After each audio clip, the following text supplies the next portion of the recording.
Pokryl si vlastnú bližšiu žrtku a tento pokryl. Presilovka Kanaďanov viditeľne naštartovala a vyhrávajú 1-0 po strele od modrej čiary. Morgan Riley využil otvor, ale Marchand zatvoril mantinela. Matt Duchene zvyšuje na 2-0 gólom 90 sekúnd pred koncom úvodnej 20-minútovky. Veľká škoda takéhoto zásahu, mali sme puk jasne. McDavid preniesol na opačnú stranu a je to 0-3.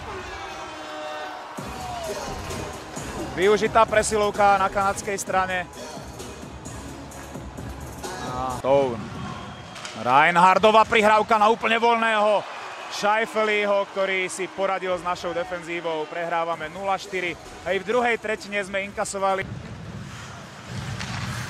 Iba popri mantineli sa snažil odohrať puk a toto bola priam dokonalá prihrávka Coreyho Perryho Brassardovi. 0-5, vyšachovaná naša defenzíva.